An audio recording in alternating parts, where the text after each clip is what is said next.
Hi, I just want to go over how to service an Expobar 2-group coffee machine.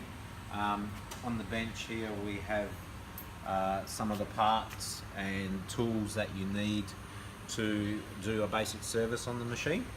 There's a checklist here which will be provided to you with the parts required. I'm just going to start point by point on how to do each task, starting with the first item, changing the vacuum valve. Now when you go up to the machine, the top of the machine has the lid on it, secured by 4 screws in each corner, which have to be removed. Another model is the Ruggiero, which has a chrome bar on the back. Again, there'll be a series of screws on the top that need to be removed to get the top off. Once screws are off, remove the top, and basically the internal of the machine is exposed, boiler and all the other working parts. Now if you come and have a good look inside the machine, so come through, the vacuum valve is located on the top of the boiler. Basically the replacement vacuum valve is obviously identical. Sometimes they have a Teflon insert, exactly the same part which needs to be replaced.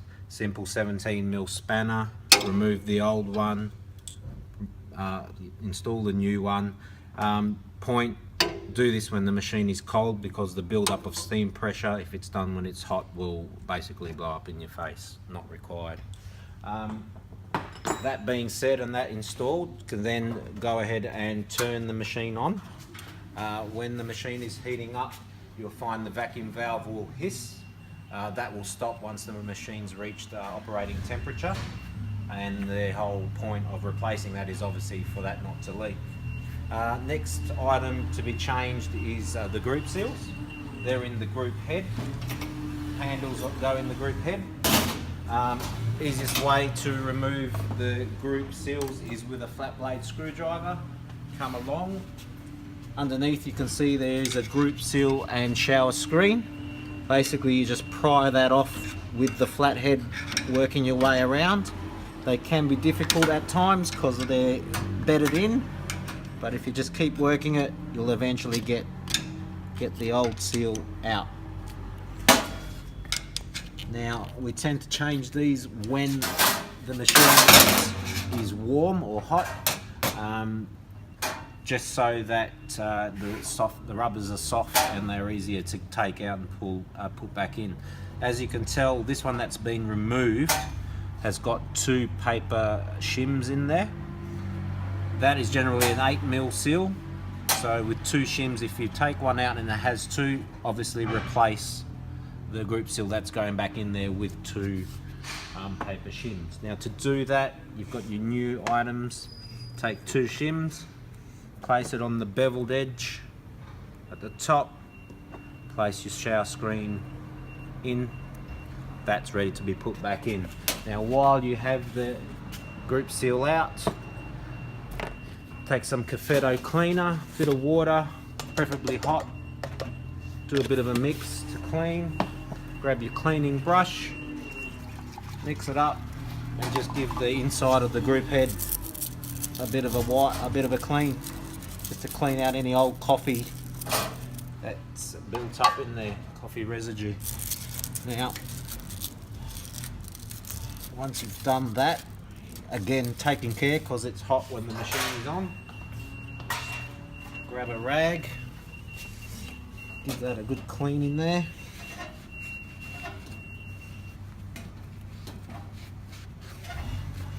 Okay, and that's ready for the new seal to go in.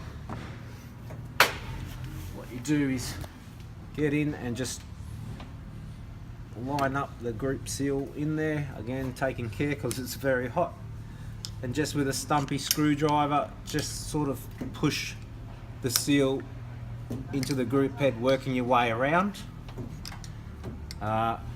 Just take care because it's easy to crimp the seal. And just keep working your way around till you're confident you've got it in.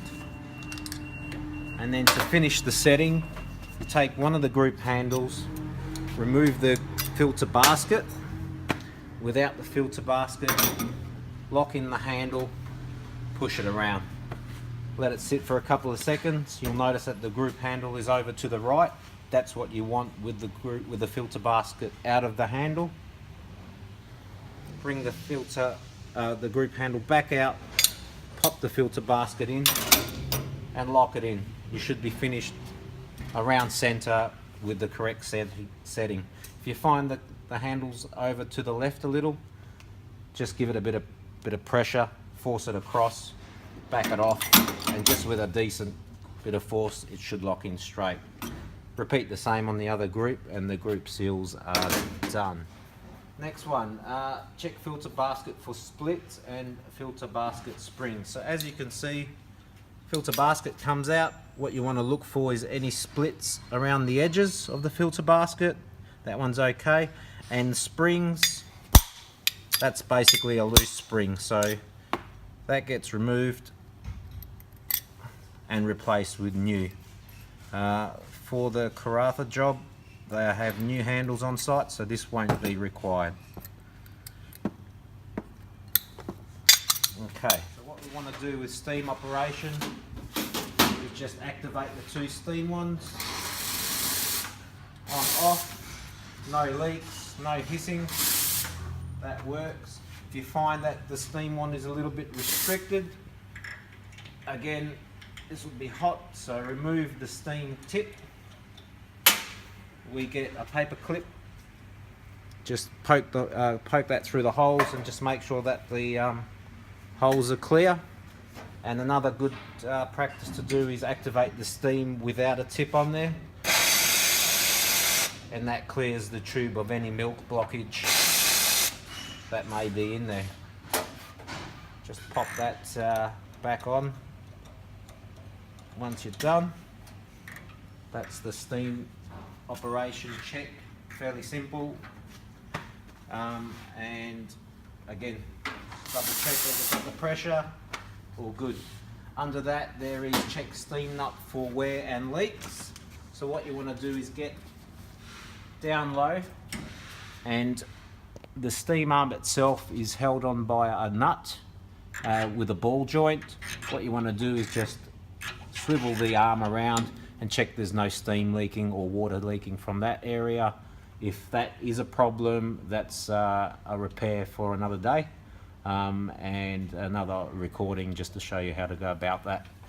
Just report that back to our office if you find there is a problem there. Hot water operation, same idea. Activate the knob, make sure you've got nice flow, turn it off, no leaks. If you find that the tip is restricted, remove it, which can be a bit of a drama when it's boiling hot. But you get the tip, you remove that. If you find that's got a lot of scale build up both sides, grab the sulfamic acid. Sulfamic acid that's supplied, mix a teaspoon into about 100 ml of water. You can use one of the milk jugs to do that. Sit that in there for a minute or two and you'll find that the sulfamic acid will eat away any of the scale buildup that's on there. Another practice is obviously when it's off, just to double check that it's the tip that's blocked. So activate the hot water, plenty of water, that will be fine. Screw the tip of the hot water back on, check operation, no leaks, hot water checked. Check the waste pipe for drainage.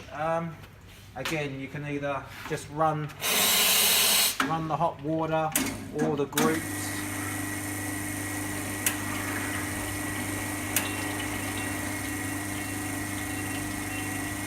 Get a bit of water flow happening.